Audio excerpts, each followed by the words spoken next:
پچھلے ایپیسوڈ میں ہم نے یہ سیکھا کیونکہ سوسائٹی میں دو ہی مقاصد ہو سکتے ہیں انسان کے، یا تو اس کا مقصد ہے کوئی رتبہ حاصل کر لے، یا وہ اپنے آپ کو کسی نہ کسی طرح نشو و نما دے، اپنی عقل کو، اپنے علم کو، اپنی خدمت کو، اپنے کام کو بڑھائے، آگے بڑھاتا چلا جائے. ہماری سوسائٹی میں رتبہ حاصل کرنے کی obsession ہے، اس لیے ٹائٹلز کی obsession ہے، اور یہ اس فنا کا انکار ہے اصل میں. اور جب وہ ایک دفعہ ریٹائر ہو جائیں تو بالکل ایسے جیسے بیکار ہو گیا انسان. الرحمن علم القرآن. قرآن کو سمجھنے کا ایک نیا انداز، جہاں آپ آیت کے الفاظ سے لے کر اس کے معنی، تدبر اور گہرائی تک سفر کرتے ہیں، اور قرآن سے تعلق آپ کا اپنی مطابق اور مستقل رہتا ہے. مختصر اور واضح تشریح جس سے آپ پڑھ بھی سکتے ہیں اور سن بھی سکتے ہیں. کسی بھی آیت کے بارے میں سیدھا سوال کیجیے اور استاد نعمان کے ساتھ قرآن کو مختلف زبانوں میں گہرائی کے ساتھ سمجھیے. تو آج ہی ڈاؤن لوڈ کریں revealed.bayinatv.com. وَيَبْقَى وَجْهُ رَبِّكَ ذُو الْجَلَالِ وَالْإِكْرَامِ ایک میرے نزدیک سب سے عظیم آیات میں سے ہے اللہ تعالیٰ کے بارے میں، کیونکہ جو جلال ہوتا ہے نا، اردو میں بھی ہم جلال سمجھتے ہیں، عربی کے معنی جلال سے بہت قریب ہے.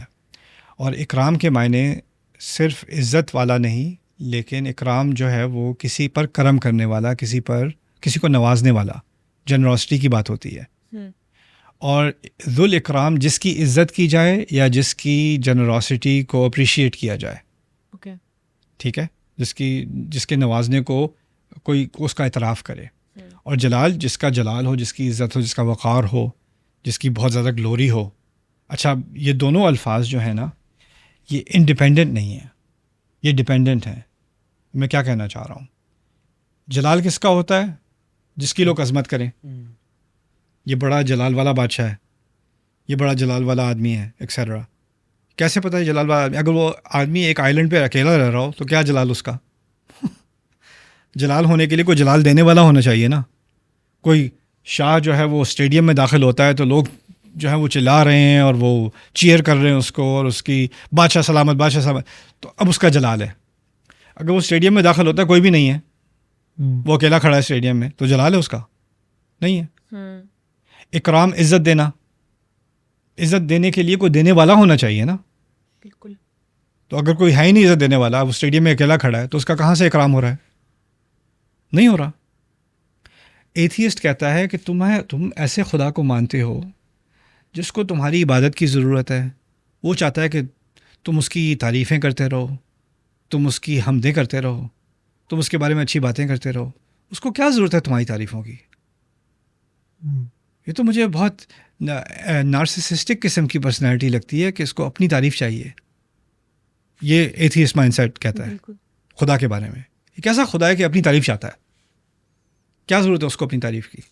کیوں اتنا انسیکیور ہے؟ اس طرح کی باتیں، معاذ اللہ. رائٹ. اللہ تعالیٰ نے ان سب باتوں کا جواب اس آیت میں دے دیا ہے. تم سب تو مرنے والے ہو، اور تم سب سے بہت پہلے میں تھا یہاں، اور تم سب کے بہت بعد بھی میں یہیں پہ ہوں گا. میرا جلال اور وہ وہی رہے گا، اور میرا جلال بھی ادھر ہی ہے، اور میرا اکرام بھی ادھر ہی ہے. اور اس میرے جلال کے لیے تمہارے جلال دکھانے کی، تمہارے میرے جلال کو اکنالج کرنے کی ضرورت نہیں تھی. اور میرے کرم کے لیے تمہیں مجھے کرم دینا، میری تکریم کرنا، اس کی ضرورت نہیں تھی. اللہ تعالیٰ کے جلال اور اس کی اکرام کی کوئی ڈیپینڈنسی ہے ہی نہیں ہمارے اوپر. تو یہاں پر جو وجہ کا لفظ ہے وہ ہائی لائٹ کیا گیا ہے اللہ تعالیٰ کی پوری ذات میں سے، تو اس کی کیا بینیفٹس ہیں؟ وجہ اصل میں وقار کا، عزت کا، اعلیٰ مقام کا جو مصدر ہے، جو اس کا سورس ہے، وہ شکل ہوتی ہے. اور لوگ کسی کو ریکگنائز کرتے ہیں تو شکل سے ریکگنائز کرتے ہیں. ریکگنیشن کے لیے وجہ کا لفظ استعمال کیا جاتا ہے. تو یہاں پر اللہ تعالیٰ کہہ رہا ہے کہ مجھے ریکگنیشن کی تم سے ضرورت نہیں ہے، تمہارے بغیر بھی میری ریکگنیشن ہے. یہ اللہ تعالیٰ کے ناموں میں سے ہے الحمید. الحمید، ان اللہ هو الغنی الحمید. اور حمید محمود سے مختلف ہے. محمود صیغۃ المفعول، جس کی حمد کی جائے. اور کیونکہ وہ اسم مفعول ہے، یعنی کہ کوئی حمد کرنے والا ہے جس کا ذکر نہیں کیا گیا اور جس کی حمد کی جا رہی ہے اس کا ذکر کیا گیا ہے. جیسے مقتول کون ہے؟ جس کو قتل کیا گیا. بالکل. کو قتل کرنے والا ہے جس کا ذکر نہیں ہے، لیکن جو قتل کیا گیا اس کا ذکر ہے مقتول، لیکن ذہن میں آتا ہے کہ وہ قاتل ہے. اسی طرح محمود کہوگے نا تو ذہن میں ہے کوئی حامد ہے، کوئی حمد کرنے والا ہے تو کوئی محمود ہے، کوئی حامد ہوگا تو کوئی محمود ہوگا، کوئی قاتل ہوگا تو کوئی مقتول ہوگا، مقتول ہوگا. کوئی شاکر ہوگا تو کوئی مشکور ہوگا. ہم، ٹھیک ہے، کوئی عالم ہوگا تو کوئی چیز معلوم ہوگی. ہم، ٹھیک ہے، تو ایک ڈپینڈنسی ہوتی ہے مفعول اور فاعل میں. اوکے. ٹھیک ہے. اللہ تعالیٰ کے ناموں میں محمود کی بجائے کیا ہے؟ حمید. حمید بھی معنی محمود، حمید محمود کے معنی میں آتا ہے، لیکن حمید صفہ مشبہہ ہے. صفہ مشبہہ ایسی چیز ہوتی ہے جیسے میں کہوں علیم، علم والا، یا میں کہوں شریف، عزت والا، شرف والا. وہ ایک ایسی کوالٹی ہوتی ہے جس کو باہر سے کسی کی ڈپینڈنس نہیں ہوتی. ٹھیک ہے. تو اگر میں کہوں رحیم، رحم کرنے والا یا رحمت والا، کو باہر سے کسی کی ڈپینڈنس نہیں ہے. جب اللہ تعالیٰ اپنے آپ کو حمید کہہ رہے ہیں نا، حمد والا، تو یہاں حمد کرنے والے کی ایگزسٹنس ہو نہ ہو، حمد اس کی ویسے ہی ہے. یہ تعالیٰ کا نام ہے حمید. اور یہ غنی کی فردر ایکسپلینیشن ہے. اصل میں غنی کیا ہے؟ جس کو کسی کی ضرورت نہ ہو.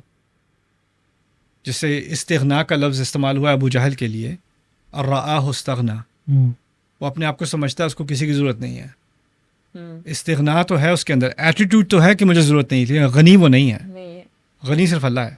ان اللہ هو الغنی الحمید واللہ الغنی وانتم الفقراء. اللہ غنی ہے، تمہاری کمریں ٹوٹی ہوئی ہیں، تمہیں ضرورت ہے، تمہارے اوپر بوجھ ہے، اللہ پہ کوئی بوجھ نہیں ہے.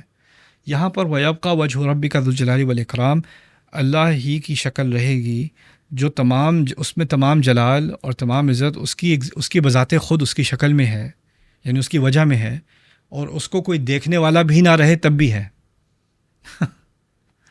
اس کو کوئی ڈپینڈنسی نہیں ہے، وہ تمہاری ہے. اور یہاں پر ایک کانٹراسٹ یہ بھی آ گیا کہ ہماری جو انسان کی جو شکل ہوتی ہے نا، جو اپنی شکل کے اوپر وہ اپنا تاج لگاتا ہے، اپنی شکل کے اوپر وہ اس کی پورٹریٹس بنواتا ہے اپنی شکل کی، رائٹ. فرعون ہے جیسے، رائٹ. لوگ اس کی شکل دیکھتے ہیں تو ڈر جاتے ہیں، یعنی اس کا پورا جلال اس کی شکل میں ہے، رائٹ. لیکن پھر اس کی شکل بوڑھی ہوتی ہے، پھر اس کے دانت گرنے شروع ہو جاتے ہیں، پھر وہ کھانسنا شروع کر دیتا ہے، اس کی شکل ہی اگلی ہوتی چلی جاتی ہے، پھر اس کو وہ ممی بن جاتا ہے. کیا ہو رہا ہے اس کی شکل کے ساتھ؟ وہ اتنی جلال والی شکل، اب وہ دیکھنے میں گھن آتی ہے اس شکل کو، رائٹ. اللہ تعالیٰ کی جو بادشاہت ہے، اللہ تعالیٰ کا جو جلال ہے، وہ کبھی کم ہونے والا نہیں ہے. وہ کبھی کم سو ایک طرف تو فنا کا ذکر اور دوسری طرف یبقا کا ذکر، یہ ایک متضاد چیزیں آ گئیں. وہ یبقا وجہ ربک ذو الجلال والاکرام. اور اس میں پھر ایک میسج یہ بھی آ گیا کہ اللہ تم پر رحمت کر رہا ہے، اللہ تمہارا محتاج نہیں ہے. رائٹ. مطلب اللہ تعالیٰ اپنے آپ میں انڈیپینڈنٹ ہے، آپ سبورڈینیٹ ہو، یو نیڈ ہم. جہاں وہ الرحمن والی بات تھی نا، تو کوئی کہے کیوں سکھا رہا ہے، کیا ضرورت ہے سکھانے کی، کیوں کمپلین کر رہا ہے کہ تکذیب کرتے ہیں. وہ اس لیے نہیں کر رہا کہ اس کو کچھ چاہیے، وہ اس لیے کر رہا ہے کہ وہ تم پہ رحمت کر رہا ہے. یہ تمام جو کمپلینٹس آ رہی ہیں اللہ تعالیٰ کی، وہ اس کے لیے نہیں آ رہی، تمہاری خاطر آ رہی ہیں. اس کا کوئی فائدہ نہیں ہونا تمہاری کمپلائنس کے ساتھ. تم بات مان لو گے تو اس کا کوئی فائدہ نہیں ہوگا، تم بات نہ مانو گے اس کا کوئی نقصان نہیں ہوگا. فائدہ ہونا تو تمہارا ہونا ہے، نقصان ہونا تو تمہارا ہونا ہے. تو پھر کیوں کر رہا ہے؟ اس لیے نہیں کہ اسے چاہیے، اس لیے کہ وہ رحیم ہے تمہارے ساتھ، تم سے بہت محبت کرتا ہے، اس لیے کر رہا ہے. تو اس سوال کا جواب بدل گیا جو ایتھیسٹ کرتا ہے کہ کیا ضرورت ہے خدا کو تعریف کی. خدا کو ضرورت نہیں ہے، تمہیں ضرورت ہے. تو استاد جو آپ یہ ایکسپلین کر رہے ہیں کہ جیسے آپ غنی نہیں ہو لیکن آپ کو لگ رہا ہے آپ ہو، اور پھر آپ کو لگ رہا ہے آپ کو کسی چیز کی ضرورت لیکن آپ کو ضرورت ہے، تو یہ تھوڑی ڈیلوژنل بیہیویئر انسان کی لگتی ہے.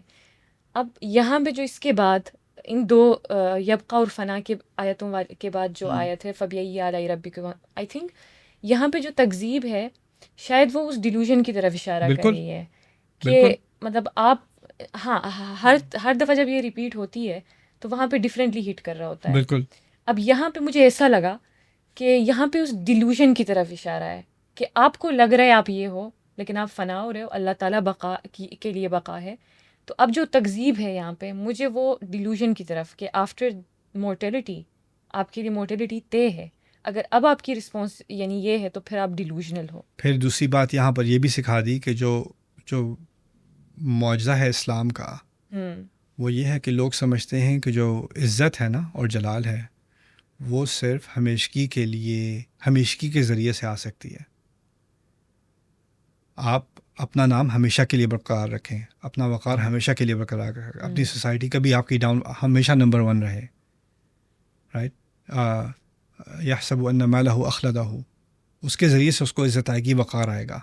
اللہ تعالیٰ کہہ رہے ہیں میں نے تمہیں عزت دی ہے اور میں نے ہی تمہیں فنا بھی دی ہے. بالکل. اور اس فنا میں تمہاری کوئی عزت کی کمی نہیں ہوئی. اصل میں جو بقا ہے وہ صرف میرے لیے ہے. اس بات کو ڈینائی مت کرنا، اس عظیم نعمت کو مت بھولنا کہ فنا بھی ایک عظیم نعمت ہے. بالکل. کیونکہ ہر نئی جنریشن کو آ کر اللہ تعالیٰ کی نئے سرے سے خدمت کرنی ہے. اگر پچھلی جنریشن نہ جائے، جگہ نہ چھوڑے اگلی جنریشن کے آنے کے لیے، تو کوئی رینیول نہیں ہوگی. استاد یہاں پہ جو آپ نے ایک بات کی تھی پرماننس کی اور انسان کی فنا کی، تو ویسے فلاسافیکلی اور جو ایک ہے ہمارے ہاں آئیڈیا کانسیپٹ ہے کہ اگر انسان کے لیے فنا ہے یعنی انسان کے لیے پرماننس نہیں ہے تو مطلب اس کا جو سورس ہے یعنی گاڈ جو ہے اس میں بھی شاید پرماننس نہ ہو. یعنی ایک ہے یہ ڈسکشن. تو اس میں اس آیت میں جب اللہ تعالیٰ اتنے دھڑلے سے کہہ رہے ہیں کہ بقا میرے لیے ہے، تو پھر شاید یہ اس جھگڑے کا یا پھر اس ڈسکشن کا ایک جواب بھی ہو سکتا ہے. بالکل ہے، بالکل ہے. ہاں، کیونکہ ان کے اصل میں ان سارے فلسفوں میں ہوتا یہ کہ انسان اپنے بارے میں سوچتا ہے اور اپنی کمزوریوں کو خدا پر پروجیکٹ کرتا ہے. یا اور خدا کا کانسیپٹ جو ہے وہ اپنے ایکسپیرینس کے ذریعے سے بنانے کی کوشش کرتا ہے، خاکہ بنانے کی کوشش کرتا ہے خدا کے بارے میں. اور یہ کچھ معاملات میں تو یہ بہت ہی کفر تک بات پہنچ جاتی ہے، لیکن کچھ اور معاملات میں یہ گمراہی تک پہنچتی ہے. کفر تک نہیں پہنچتی، کم از کم گمراہی تک ضرور پہنچ جاتی ہے. مسلمان بھی اس کو کرتے ہیں. کیسے کرتے ہیں؟ آپ سے کوئی کہے کہ میں تمہیں کبھی معاف نہیں کروں گا، رائٹ، میں تمہیں کبھی بھی معاف نہیں کروں گا، اور آپ بار بار سنتے جاؤ اور آپ کہو چلو میں تو ایسا انسان ہوں جس کو یہ کبھی معاف نہیں کرے گا، شاید اللہ بھی کبھی معاف نہیں کرے گا. یعنی آپ دوسروں کے غصے کو اللہ کے غصے کے ساتھ کنفیوز کرنا شروع کر دیتے ہو، رائٹ. جیسا آپ نے ایکسپیرینس دیکھا کہ اچھا ایک دفعہ کوئی خفا ہو جائے تو کبھی دوبارہ وہ منتا نہیں ہے، رائٹ. آپ نے غلطی کر دی، اب انسان آپ سے خفا ہو گیا، وہ کبھی آپ سے بات نہیں کرنا چاہتا. اب آپ نے اللہ تعالیٰ کے سامنے غلطی کر دی، کیا پروجیکشن کیا آپ نے؟ میں نے یہ غلطی کی، اللہ تو میری کبھی کوئی دعا نہیں مانے گا، میری تو کوئی نماز قبول نہیں ہوگی، میں نے جو اتنا بڑا گناہ کیا ہے، رائٹ. تو ہم کیا کرتے ہیں، ہم اپنے انسانوں کے ساتھ جو ایکسپیرینس ہوتے ہیں نا ان کو ہم پروجیکٹ کر دیتے ہیں اللہ تعالیٰ کے اوپر. اور یہی جو فلسفی لیول پر جو مفلسف ہے، جو فلاسفر ہے، وہ بھی یہی کرتا ہے. وہ اپنے ایکسپیرینس کو گاڈ کے اوپر میں ٹیمپریری ہوں تو خدا بھی ٹیمپریری ہوگا. مجھے جب تعریف کی جاتی ہے تو وہ مجھے اگر تعریف کی ضرورت ہے تو یہ ایک سائیکولوجیکل ڈس آرڈر ہے. اگر انسان کو تعریف کی ضرورت ہے تو وہ ایک ڈس آرڈر ہے اس کے اندر ایک انسیکیورٹی ہے، اور اس کو کور کرنے کے لیے وہ چاہتا ہے مجھے ایکنالج کرو، میری تعریف کرو. اگر انسان اپنے اندر فلفلڈ ہو، اس کے اندر کانفیڈنس ہو، خود اعتمادی ہو، تو اس کو تعریف کی ضرورت نہیں ہے. اس کو پتہ ہے اس کی کیا حیثیت ہے، رائٹ. اگر کوئی ٹیچر بہت اچھا ٹیچ کر رہا ہے، اس کو پتہ ہے کہ وہ اسٹوڈنٹس کو فائدہ پہنچا رہا ہے. کوئی اس کا پرنسپل آ کر، ہیڈ ماسٹر آ کر، کوئی آ کر اس کی تعریف کرے یا نہ کرے، اس کو فرق نہیں پڑے گا، کیونکہ اس کو پتہ ہے وہ کیا کر رہا ہے، اس کو پتہ ہے وہ اچھا کام کر رہا ہے، رائٹ. لیکن جو نہیں اچھا کام کر رہا نا، اس کو کوئی پرنسپل آ کے ایک دن تعریف کر دے تو اس کے تو عید مبارک ہو جائے. جو اچھا کام کر رہا ہے نا، وہ اگر تعریف کرے اچھی بات ہے، نہ کریں کوئی بات نہیں، فرق نہیں پڑتا. تو وہ تو ایک تعریف کی ضرورت یا تعریف کی ڈیمانڈ جو ہے وہ ایک ڈس آرڈر ہے. اب وہ فلاسفر لے کے خدا پہ ڈال دے، یہ کون سا خدا ہے جس کو تعریف چاہیے؟ یہ تو ایک ڈس آرڈر ہے، یہ تو نارسسسٹک پرسنالٹی ہے، تو انسیکیورٹی ہے، یہ چیزیں ہیں، رائٹ. تو ایک پروجیکشن ہوتی ہے، انسان اپنی کمزوری کو لے کے خدا پر تھوکنے کی کوشش کرتا ہے.